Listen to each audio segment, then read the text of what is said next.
রাজনৈতিক রঙ্গমঞ্চের বৈচিত্র্যের শেষ নেই। সাপলুডু খেলার মতো এখানেও ওঠানামা হয়। 1 নম্বর থেকে কেউ মই বেয়ে সর্বোচ্চ স্থানে চলে যান, কেউ আবার সাপের মুখে পড়ে 99 ঘর থেকে একদম নিচে নেমে আসেন। জেল জুলুম, নির্যাতন, নির্বাসন, কারাবাস, কখনো সর্বোচ্চ শাস্তি ফাঁসির আদেশও হয়। এ প্রতিকূল অবস্থা থেকেও কেউ কেউ ফিরে আসেন বীর দর্পে। বাংলাদেশে এমন ঘটনা ঘটেছে সম্প্রতি অন্তত 3 জন রাজনৈতিক নেতার জীবনে।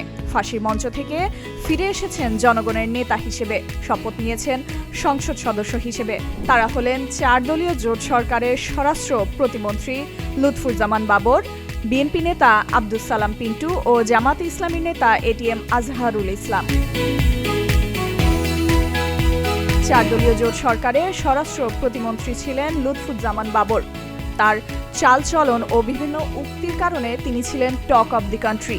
রাজনৈতিক সুনামিতে 2007 সালে সবকিছু লণ্ডভণ্ড হয়ে যায়। 2004 সালে আওয়ামী লীগের সমাবেশে গ্রেনেড হামলা মামলায় সাবেক স্বরাষ্ট্র প্রতিমন্ত্রী লুৎফুজ্জামান বাবর 2007 সালে গ্রেপ্তার হন। টিভি পর্দায় দেখা যেত এক জেল গেট থেকে আরেক জেল গেটে যাচ্ছেন বাবর। মলিন মুখে হেঁটে যাওয়ার দৃশ্য ছিল চিরচেনা।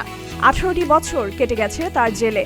বাবর কোনোদিন জেল থেকে মুক্তি পাবেন এমনটা ভাবেননি অনেকে। সে বাবরই ধানের শীষ প্রতীকে নির্বাচনে অংশ নিয়ে নিকটতম প্রতিদ্বন্দ্বী প্রার্থীর চেয়ে 1,20,000-এরও বেশি ভোট পেয়ে নির্বাচিত হয়েছেন এমপি। বাবরের মতোই আরেক বিএনপি নেতা আব্দুস সালাম পিন্টুকে 21 আগস্টের গ্রেনেড হামলা মামলায় মৃত্যুদণ্ড দেওয়া হয়। 2024 সালের 24 ডিসেম্বর তার দীর্ঘ 17 বছরের কারাজীবনের ইতি ঘটে। গোপালপুর ভৈয়াপুর আসনে নির্বাচনে ধানের শীষ প্রতীকে প্রায় 2 লাখ ভোটে বিজয়ী হন এই পিন্টু। ফাঁসির দণ্ডপ্রাপ্ত জামাত নেতা এটিএম আজহারুল ইসলাম আর কিছুদিন গেলেই হয়তো তাকে ফাঁসির দড়িতে ঝুলতে হতো। মানবতা বিরোধী অপরাধের মামলায় তার মৃত্যুদণ্ডেরও রায় হয়। 2009 সালে আওয়ামী সরকার ক্ষমতায় আসার কয়েক বছর পরই গ্রেপ্তার হন এই আজহার।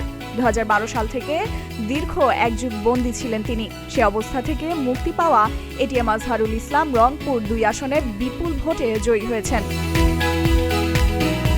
এই 3 রাজনীতিকের প্রত্যাবর্তন অনেকটা এলেন, দেখলেন, জয় করলেন ধরনের। আমাদের দেশের অনেক রাজনীতিককে বলতে শোনা যায়, রাজনীতিতে শেষ কথা বলে কিছু নেই। এই 3 নেতার ফিরে আসার মধ্য দিয়ে আবারও প্রমাণ হলো কথাটির সত্যতা।